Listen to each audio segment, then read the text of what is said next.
दोस्तों, जब हमारा मस्तिष्क अच्छे तरीके से काम करता है तो ही हम अच्छा सोच पाते हैं और जीवन में अच्छे अच्छे बदलाव भी ला पाते हैं। और जीवन में अगर आपको बड़े फैसले लेने हैं, मुश्किल हालातों से निपटना होता है, तो हमें मानसिक रूप से मजबूत होना बहुत ज्यादा जरूरी होता है। जरूरी नहीं कि आपकी जिंदगी में हर पल अच्छा ही होता रहे और आप तभी खुश रहें। कभी कभी आपकी जिंदगी में ऐसे वक्त भी आएंगे जहां पर आपको भारी मुसीबतों का सामना भी करना पड़ सकता है। ऐसे में कई बार होता है कि इंसान मुसीबतों का सामना करते करते अपने मुश्किल हालातों से लड़ते लड़ते अपने जीवन से हारने लगता है। लेकिन वहीं पर जो इंसान मानसिक रूप से मजबूत होते हैं, वह इन मुश्किल हालातों से अपने कठिन समय से बाहर जरूर निकल आते हैं। तो दोस्तों, आज की इस वीडियो में हम अपने मुश्किल वक्त से बाहर कैसे आएं, इसी पर चर्चा करने वाले हैं। मैं 8 नियम बताने वाला हूं, जिसे अगर आप जान और समझ लेते हैं तो यकीन मानिए आप अपने मुश्किल हालातों से जरूर बाहर निकल आएंगे और आप मानसिक रूप से एक मजबूत इंसान भी बन जाएंगे। तो मित्रों, आज की यह वीडियो बहुत ही महत्वपूर्ण होने वाली है, इसे छोड़कर कहीं जाइएगा नहीं। मित्रों, एक बार एक बौद्ध महात्मा आश्रम में अपने शिष्यों को दिमाग के ऊपर कुछ प्रवचन दे रहे थे। गुरु कह रहे थे कि इंसान के मस्तिष्क के विचार कभी अच्छे होते हैं तो कभी बुरे होते हैं। अच्छे विचार जब उसके दिमाग में जन्म लेते हैं तो वह अच्छी और कल्याणकारी बातें सोचता है, लेकिन वहीं पर अगर बुरे और गलत भावनाएं जन्म लेती हैं तो उससे उसका पतन होता है। तभी उन्हीं में से एक राजवंत नाम का शिष्य खड़ा होता है और गुरु से पूछता है कि गुरुवर, क्या कुछ ऐसा तरीका आप बता सकते हैं जिससे कि हम अपने मस्तिष्क को मजबूत और ताकतवर बना सकते हैं, खुद को मानसिक रूप से मजबूत बना सके। गुरु कहते हैं कि अवश्य मैं बताऊंगा, लेकिन उससे पहले मैं कुछ बातें मन पर बता रहा हूं जिसे तुम लोग ध्यानपूर्वक सुनना। तभी जाकर के हम बताएंगे कि मानसिक रूप से मजबूत कैसे बने। तभी तुम सब इस बात को बड़ी ही आसानी से समझ पाओगे। गुरु कहते हैं कि जब भी हम कुछ सोचते हैं तो सबसे पहले वह विचार हमारे मस्तिष्क में जन्म लेते हैं और उसी के अनुरूप हमारा पूरा शरीर कार्य करने लगता है। मान लो कि आप कुछ दुख भरी बातें सोचते हैं तो आप बिल्कुल शिथिल होते चले जाते हैं, आपके शरीर की ऊर्जा कम होने लगती है। लेकिन वहीं पर अगर आप कुछ उत्साह भरी बातें सोचते हैं तो आपके शरीर के अंदर असीमित ऊर्जा बहने लगती है। आप वाकई में ऊर्जावान दिखाई देने लगते हैं। आप ये अनुभव खुद कर पाएंगे कि जब आप खुशी होते हैं तो आपके शरीर के अंदर बहुत ऊर्जा आ जाती है, आपका रोम रोम खिल उठता है। ऐसा इसलिए हुआ क्योंकि आपने अपने दिमाग में कुछ जोश भरी बातें सोची। शरीर तो वही है आपका, लेकिन जब आप दुखी होते हैं तो आपका शरीर बिल्कुल ऊर्जा विहीन हो जाता है। लेकिन जब आपके विचार जोश भरे वाले होते हैं तो आपका शरीर खिल उठता है। यानी हमारा शरीर किस तरीके से काम करेगा, यह सब हमारे मस्तिष्क में उत्पन्न हो रहे विचारों पर निर्भर करता है। अब तुम सबको मेरी बातें बहुत ही अच्छे तरीके से समझ में आएंगी। अब हम बताने जा रहे हैं कि मानसिक रूप से हम मजबूत कैसे बने। गुरु कहते हैं कि मैं तुम सबको 8 तरीका बताऊंगा। अगर आप उन 8 तरीकों को अपने दिमाग में लाते हैं, वैसा ही सोचते हैं, तो यकीन मानिए आपका शरीर भी वैसा ही काम करने लगेगा। जैसा कि मैं पहले बता चुका हूं कि जब आप दुखी होते हैं तो आपका शरीर ऊर्जा विहीन होने लगता है, लेकिन जब आप खुश होते हैं, आपके दिमाग में अच्छा विचार आया और आप खुश हो गए तो आपके शरीर में अच्छी ऊर्जा बहने लगती है। इसका मतलब यह है कि अगर हम वह 8 तरीका जान लें और वही हम अपने दिमाग में सोचे तो हमारा शरीर भी ऊर्जा और जोश से भर जाएगा, अर्थात हम मानसिक रूप से मजबूत बन जाएंगे। और वास्तव में जब आप मानसिक रूप से मजबूत बन जाएंगे तो आप मुश्किल हालातों का सामना बड़ी ही आसानी से कर लेंगे। गुरु कहते हैं कि शिष्यों, मानसिक रूप से मजबूत बनने का पहला नियम है, जो हो चुका है उसकी परवाह करना छोड़ दो। गुरु कहते हैं कि शिष्यों, मुझे यह बताओ कि सूर्य किस दिशा में उगता है। तो सभी शिष्यों ने एक साथ जवाब दिया कि गुरुजी, सूर्य पूर्व दिशा से निकलता है। फिर गुरुजी ने कहा कि अगर मैं यह कहूं कि सूर्य पश्चिम दिशा से निकले तो क्या वह निकलेगा? सभी शिष्य कहते हैं कि बिल्कुल नहीं गुरुवर, सूर्य तो पूर्व दिशा से ही निकलेगा, हम उसके स्थान को, उसके जगह को बदल नहीं सकते हैं। फिर गुरु कहते हैं कि मान लो बारिश का मौसम है और अगर मैं यह बोलूं कि बारिश बंद हो जाए तो क्या हमारे बोलने से बारिश बंद हो जाएगी? शिष्य कहते हैं कि नहीं गुरुवर, वह तो मौसम में बदलाव की वजह से होगा। जब मौसम में बदलाव होगा तो बारिश बंद हो जाएगी। फिर गुरुजी कहते हैं कि अगर मैं तुम लोगों से यह कहूं कि ठंडी के मौसम में गर्मी पड़ने लगे तो ऐसा होने वाला तो नहीं है। शिष्य कहते हैं गुरुवर, आप ठीक कह रहे हैं, ये कभी नहीं हो सकता कि ठंडी के मौसम में गर्मी पड़े और गर्मी के मौसम में ठंडी पड़ने लगे। ये मौसम तो प्रकृति पर निर्भर करता है, जो कि हमारे बस में नहीं है। फिर गुरु कहते हैं कि ठीक उसी प्रकार अगर जो चीज हमारे वश में नहीं होती है या जो बातें घटनाएं बीत चुकी हैं, अगर हम उन घटनाओं को लेकर के बार बार परेशान होते रहेंगे या उसकी बहुत ज्यादा परवाह करेंगे तो क्या हम भूतकाल की घटनाओं को बदल सकते हैं? शिष्य कहते हैं कि नहीं गुरुवर। फिर गुरु कहते हैं कि अगर तुम उन बीती घटनाओं को लेकर के बार बार चिंता में रहोगे और उस चीज की परवाह करोगे तो तुम परेशान होते चले जाओगे। इसीलिए तुम्हारी जिंदगी में जो घटित हो चुका है, कोशिश करो उसे भुलाने की, और उसका एकमात्र तरीका है कि आप अपने आने वाले समय पर, आने वाले भविष्य पर, आने वाली चीजों पर अपना ध्यान केंद्रित करिए। गुरु आगे कहते हैं कि मानसिक रूप से मजबूत बनने का दूसरा नियम है ध्यान करने की आदत डालें। गुरु कहते हैं कि गौतम बुद्ध जब सत्य की खोज में निकल पड़े थे तो उन्होंने बहुत सारे उपाय किए, बहुत सारे कर्म कांड किए, लेकिन उन कर्म कांडों की वजह से उन्हें बहुत ज्यादा कुछ हासिल नहीं हुआ और उनका शरीर दुबला पतला होता चला गया। लेकिन वह सत्य की खोज करने में असमर्थ रहे। उनके गुरुओं ने उन्हें बहुत सारे कर्म कांड उपाय बताए, लेकिन उन कर्म कांड का कोई मतलब नहीं हुआ।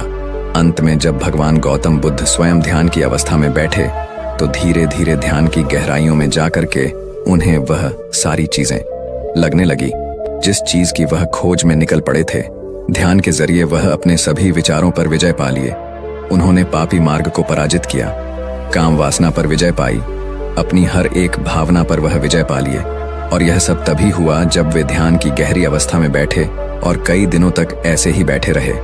ध्यान करने से हमारा मन और मस्तिष्क बहुत ही शांत हो जाता है, जिससे कि अगर हम किसी वस्तु पर या किसी के बारे में या किसी चीज के बारे में जब विचार करते हैं तो हमारा पूरा ध्यान उसी पर केंद्रित रहता है।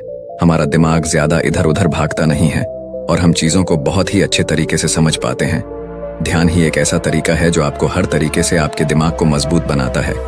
बौद्ध भिक्षु अगर किसी बात पर ज्यादा जोर देते हैं तो वह ध्यान की प्रक्रिया पर ध्यान में कई घंटे तक बैठे रहते हैं, जिससे उनका दिमाग बहुत ही शांत रहता है, उनका मन बहुत ही शांत रहता है, और जिसका मन शांत रहता है वही किसी भी चीज पर अच्छी तरीके से विचार कर सकता है। अर्थात वह मन और मस्तिष्क दोनों से मजबूत होता चला जाता है। ध्यान करने से आपकी सारी वासनाएं आपके नियंत्रण में रहेंगी। आप अपनी इच्छा अनुसार अपनी वासना को अपने वश में किए रहेंगे। गुरु आगे कहते हैं कि मानसिक रूप से मजबूत बनने का तीसरा नियम है बहुत ज्यादा किसी से उम्मीद मत रखना। गुरु ने कहा कि तुम सब अपनी मर्जी से जन्म लिए हो, अपनी मर्जी से ही गर्भ का चुनाव किए हो, लेकिन इंसान जन्म लेने के बाद वह यह सब भूल जाता है कि उसे क्या करना था, क्या नहीं, वह किस लिए जन्म लिया था, और जन्म लेने के बाद वह तमाम तरह की वासनाओं से ग्रसित हो जाता है। इस संसार की मोह माया में वह बहुत ज्यादा परेशान हो जाता है। वह खुद को जान ही नहीं पाता, वह खुद को भूल जाता है, और यही वजह रहती है कि वह तरह तरह के लोगों से अपनी बहुत ज्यादा उम्मीदें लगा बैठता है। उम्मीदें दुख का कारण बनती हैं। जिस भी व्यक्ति वस्तु से आपकी उम्मीदें ज्यादा बढ़ जाएंगी, आने वाले समय में सबसे ज्यादा दुख आपको उसी से मिलने वाला है, क्योंकि उम्मीद पर होती है। दुख भी वहीं पर होता है, क्योंकि आप किसी से बहुत ज्यादा उम्मीद लगा लिए और वह व्यक्ति आपकी उम्मीदों पर खरा नहीं उतरा, तो सबसे ज्यादा दुख आपको उसी से होने वाला है, क्योंकि जब उम्मीद टूटती है तो दुख बहुत ज्यादा होता है। इसलिए इस सांसारिक, इस भौतिक जीवन में बहुत ज्यादा उम्मीद और बहुत ज्यादा मोह किसी भी व्यक्ति से मत करना। तभी एक शिष्य उठ खड़ा होता है और कहता है कि हे गुरुवर, हम बिना उम्मीद से, बिना आशा से कैसे जी सकते हैं? हम सबके मन में रहता है कि मुझे यह चीज करनी है, मुझे वह चीज करनी है, मुझे जीवन में ऊंचाइयों को हासिल करना है। बिना उम्मीद के तो हम लोग जीवन में आगे बढ़ ही नहीं सकते। गुरु ने कहा कि कुछ पाने की लालसा, कुछ बड़ा बनने की लालसा जीवन में जरूर आपको ऊंचाइयों तक ले जाएगी। कुछ बड़ा बनने के लिए लालसा खुद से होती है, ना कि किसी व्यक्ति वस्तु विशेष से। मैं यहाँ पर लोगों के बारे में बात कर रहा हूँ कि अगर तुम यह सोचो कि मेरा दोस्त मेरे साथ हमेशा खड़ा रहेगा या मेरे लिए मेरे साथ हमेशा खड़ा रहेगा, या आप जो सोचे वह सामने वाला इंसान आपके लिए वैसा करे, तो यह सभी चीजें बहुत ज्यादा उम्मीद और मोह को बढ़ावा देती हैं। बहुत ज्यादा उम्मीद किसी से मत रखना। खुद से उम्मीद रखोगे तो दुख बहुत ज्यादा नहीं होगा, लेकिन अगर दूसरों से उम्मीद रखोगे और वह उम्मीद पूरी नहीं हुई तो दुख बहुत ज्यादा होगा। कई बार होता है कि माता पिता जो अपने जीवन में हासिल नहीं कर पाए, वह चाहते हैं कि वह चीज उनके बच्चे हासिल करें। वह सारा भार अपने बच्चों पर लाद देते हैं। बच्चे उनके हिसाब से चले व उनकी उम्मीदों को पूरा करें। उन्होंने जो अपने जीवन में हासिल नहीं कर पाया, वह काम अब उनके बच्चे करें। और लगभग इस समय तो सभी के माता पिता यही कह रहे हैं। बहुत कम लोग होते हैं जो अपने बच्चों को आजाद रखते हैं। मेरी सभी से गुजारिश है कि अपनी उम्मीदों का पहाड़ अपने बच्चों पर ना थोपे। गुरु कहते हैं कि मानसिक रूप से मजबूत होने का चौथा नियम है कि पहली बार में ही किसी काम में फेल होने से डरो मत। गुरु आगे कहते हैं कि शिष्यों, अगर डर तुम पर हावी हो जाएगा तो तुम अवश्य असफल हो जाओगे। अपनी जिंदगी में वह इंसान सबसे ज्यादा असफल होता है जिसे अपने लक्ष्य को पाने का डर रहता है। अगर डर तुम्हारी जिंदगी में बढ़ गया तो तुम्हें वह असफलता की तरफ जरूर ले जाएगा, क्योंकि डर तुम्हारे आत्मबल को, तुम्हारे आत्मविश्वास को डगमगा देगा, कमजोर कर देगा। और तुम्हारा आत्मबल, तुम्हारा आत्मविश्वास कमजोर हो जाएगा तो तुम निश्चित ही अपने लक्ष्य को पाने में असमर्थ महसूस करोगे, और यही असमर्थता तुम्हें असफलता की तरफ ले जाएगी। इसलिए जीवन में जब तुम अपने लक्ष्य की प्राप्ति के लिए आगे बढ़ो तो मन में किसी भी चीज की शंका मत रखो कि मैं फेल हो जाऊंगा। अगर यह नहीं हुआ तो यह हो जाएगा। ये सब बातें अपने दिमाग में मत लाओ, क्योंकि यह सभी बातें आपको डर की तरफ ले जाएंगी, और जब डर बढ़ेगा तो तमाम शंका आपके दिमाग में पैदा होगी। आपको घबराहट भी हो सकती है, आपको नींद नहीं आएगी, रात को बेचैन मन होने लगेगा, क्योंकि आपका डर आपको असफलता की तरफ ले जा रहा है। और जब असफलता का विचार आपके दिमाग में आएगा तो आप और ज्यादा डरने लगेंगे। इसलिए जीवन में जब आप लक्ष्य की प्राप्ति के लिए आगे बढ़ जाओ तो मन में कोई शंका मत रखो, सिर्फ और सिर्फ अपने काम करने पर ध्यान दो।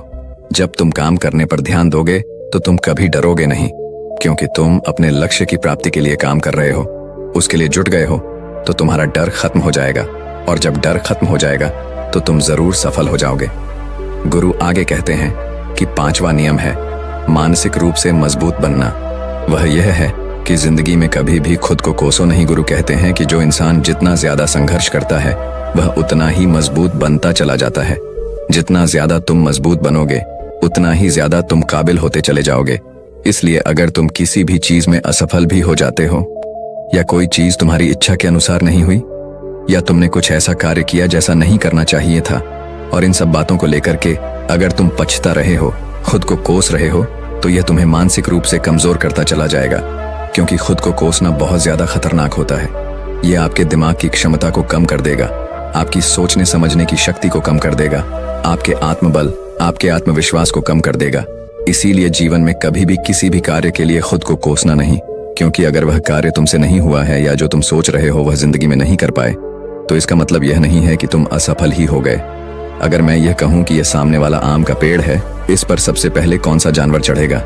हाथी चढ़ेगा, बंदर चढ़ेगा, या फिर गिलहरी और या फिर शेर? तो सभी शिष्यों ने कहा कि गुरुवर, इस पर तो गिलहरी और बंदर सबसे पहले चढ़ जाएंगे। तभी फिर गुरु कहते हैं कि तो अगर यह हाथी सोचे कि मैं इस पेड़ पर नहीं चढ़ पाया, अगर वह खुद को कोसने लगे तो क्या यह सही है? शिष्य ने कहा कि गुरुवर, यह तो गलत बात है, क्योंकि हाथी तो कभी भी पेड़ पर चढ़ ही नहीं सकता। हाथी तो पेड़ पर चढ़ने के लिए बना ही नहीं है। गुरु कहते हैं कि ठीक इसी प्रकार हर एक व्यक्ति का काम करने की कला का, दिमाग का अलग अलग महत्व होता है। कोई किसी कार्य में माहिर होता है तो कोई किसी कार्य में। बस हमें इसी को समझने की जरूरत होती है। जरूरी नहीं कि दुनिया के लोग जैसा कर रहे हैं तो तुम भी वैसा करो। तुम अपनी प्रतिभा के हिसाब से कार्य को करो। अगर तुम अपनी प्रतिभा के हिसाब से करोगे तो तुम उसमें जरूर सफल होगे। गुरु आगे कहते हैं कि मानसिक रूप से मजबूत बनने का छठा नियम है अपनी ऊर्जा को व्यर्थ में बर्बाद मत करो। गुरु कहते हैं कि तुम सबके अंदर अभी बहुत ऊर्जा है। कभी भी अपनी ऊर्जा को गलत कार्यों में, गलत लोगों पर बर्बाद मत करना, क्योंकि अगर तुम अपनी ऊर्जा को बर्बाद करोगे तो वह तुम्हें बर्बादी की तरफ ले जाएगी। इसलिए अपनी ऊर्जा को अपने लक्ष्य में लगाओ, क्योंकि अभी तुम सबके पास बहुत ज्यादा ऊर्जा है। अगर तुम सब पूरी ऊर्जा के साथ अपने लक्ष्य पर जुड़ जाओगे तो तुम जरूर सफल हो जाओगे। लेकिन अगर तुम ऊर्जा को गलत जगह पर लगा रहे हो तो तुम्हारी ऊर्जा बिखरने लगेगी, और जब ऊर्जा बिखरने लगेगी तो तुम कभी भी अपने लक्ष्य को प्राप्त नहीं कर पाओगे। गुरु आगे कहते हैं कि मानसिक रूप से मजबूत बनने का सातवां नियम है सुनो सबकी लेकिन करो अपने मन की। गुरु कहते हैं कि शिष्यों, पहले ध्यान से तुम यह पता करो कि तुम्हारे अंदर कितनी क्षमता है। अगर तुम सबको अपनी क्षमता के बारे में पता है तो तुम अपनी क्षमता के हिसाब से कार्य को करो। भले लाखों लोग तुमसे यह बोले कि तुम इस कार्य को नहीं कर सकते हो, उस कार्य को नहीं कर सकते हो, तो तुम कभी भी उन पर भरोसा नहीं करना या उनके हिसाब से मत चलना, क्योंकि शरीर तुम्हारा अपना है। तुम्हें खुद के बारे में सबसे ज्यादा तुम ही जान पाओगे। कोई दूसरा तुम्हारे बारे में तुमसे ज्यादा नहीं जान पाएगा। तुम सबको अपने अपने बारे में पता होगा, अपनी अपनी क्षमता के बारे में पता होगा कि तुम इस कार्य को या किसी भी कार्य को कैसे कर सकते हो। कोई किसी कार्य को बहुत जल्दी कर सकता है तो कोई थोड़ा समय लगा सकता है। ये सब बातें तुम सबको खुद के बारे में सबसे ज्यादा तुम ही को ही पता होगी। इसलिए तुम्हारे अंदर जो क्षमता है, अपनी क्षमता के हिसाब से ही अपने कार्य का चुनाव करो। और जब तुम अपनी क्षमता के हिसाब से कार्य को करोगे, खुद के अंदर की आवाज को सुनोगे, तो तुम जीवन में जरूर आगे जाओगे। कई बार होता है कि लोग खुद की क्षमता को पहचानता ही नहीं। जैसा दूसरे लोग कह रहे हैं वह वैसा ही करने लगते हैं और अपनी जिंदगी का ढेर सारा समय यूं ही बर्बाद कर देते हैं। उनसे ऐसा काम करने को कहा गया था तो वह भी वैसा ही काम करने में जुट गए, बिना सोचे समझे कि उनकी क्षमता कितनी है या उनकी प्रतिभा उस कार्य में है कि नहीं। तो ऐसे लोग कभी भी अपने लक्ष्य को प्राप्त नहीं कर सकते, क्योंकि जो इंसान अपनी खुद की क्षमता को नहीं पहचान पाएगा वह जीवन में कभी भी सफलता अर्जित नहीं कर पाएगा। यह शरीर तुम्हारा है, यह दिमाग तुम्हारा है, सोचने से समझने की शक्ति भी तुम्हें ही तय करनी है। तुम्हें पता होना चाहिए कि तुम्हारा शरीर कितना मजबूत है, कितना ताकतवर है और इसमें कितनी क्षमता है। और अगर क्षमता नहीं है तो अपने शरीर की क्षमता को बढ़ाने की कोशिश करिए और खुद के अंदर की खुद की भावनाओं को सुनने का प्रयास करिए और अपनी क्षमता के हिसाब से आगे बढ़िए। फिर गुरु आगे कहते हैं कि मानसिक रूप से मजबूत बनने का 8वां नियम है बोलना कम करो और अपने कार्य पर ध्यान दो। गुरु आगे कहते हैं कि जो इंसान बहुत ज्यादा बोलता है वह अपनी ऊर्जा को यूं ही नष्ट करता रहता है, क्योंकि जो बोलता ज्यादा है वह सोचता कम है, क्योंकि उसने अपनी सारी की सारी ऊर्जा बोलने में खपत कर दी तो वह सोचेगा क्या उसे सोचने का समय ही नहीं मिल पाया। लेकिन जो इंसान कम बोलता है उसे सोचने का समय ज्यादा मिल जाता है। और जब तुम किसी बात पर या किसी तत्व पर ज्यादा विचार करोगे तो जाहिर सी बात है कि तुम्हारे दिमाग में तमाम विचार आएंगे और वह विचार ही तुम्हें सफलता की तरफ ले जाएंगे। गुरु कहते हैं कि शिष्यों, अगर मैं तुमसे कुछ सवाल पूछता हूं तो सबसे पहले तुम सोचते हो, तुरंत बोल तो नहीं देते। लेकिन अगर कोई यहाँ बैठा है और वह अपने साथी से बात कर रहा है, अपने दूसरे गुरु भाइयों से बात कर रहा है, तो वह कभी हमारी बात पर ध्यान नहीं दे पाएगा। और जब हम प्रश्न पूछेंगे तो उसका गलत जवाब वह दे देगा, क्योंकि वह बोलने में अपनी ऊर्जा व्यर्थ कर रहा है। वह हमारी तरफ तो ध्यान दिया ही नहीं। लेकिन जो शिष्य शांत है, हमारी बात को ध्यान से सुन रहा है, तो वह सोच विचार करके पूर्ण तरीके से उत्तर देगा और उसके उत्तर भी सही होंगे। इसलिए शिष्यों, कम बोलने का अभ्यास करो। जब तुम कम बोलने का अभ्यास करोगे तो तुम किसी भी बात पर, किसी भी तथ्य पर ज्यादा विचार कर पाओगे। तो जाहिर सी बात है कि समस्या का समाधान जरूर निकल कर आएगा। और कम बोलने से तुम्हारी ऊर्जा की भी बचत होगी। उस ऊर्जा को सोचने में लगाओ। गुरु कहते हैं कि शिष्यों, यह थे मानसिक रूप से मजबूत बनने के 8 नियम। अगर तुम सब यकीन के साथ इन 8 नियमों का पालन अपनी जिंदगी में करते हो तो तुम मानसिक रूप से अवश्य मजबूत बनोगे। फिर कोई परेशानी, कोई भी रुकावट तुम्हारी जिंदगी में नहीं आने वाली है। कोई समस्या भी आएगी तो तुम उसका डटकर सामना भी कर पाओगे। सभी शिष्य गुरु की बात को सुन करके उनका कोटि कोटि नमन करते हैं और वे लोग समझ जाते हैं कि मानसिक रूप से मजबूत बनने के ये 8 नियम उनकी जिंदगी में कितने हितकारी साबित होने वाले हैं। वह सभी गुरु को प्रणाम करते हैं और उस दिन की शिक्षा भी पूरी हो जाती है। सभी लोग अपने आश्रम में चले जाते हैं। तो दोस्तों, उम्मीद है इस वीडियो से आपको काफी कुछ सीखने को मिला होगा। और अगर कुछ सीखने को मिला हो तो हमारे इस वीडियो को लाइक, शेयर और बुद्धा स्टोरियन चैनल को सब्सक्राइब जरूर कर लीजिएगा और साथ ही कमेंट में नमो बुद्धाय जरूर लिखिएगा। धन्यवाद।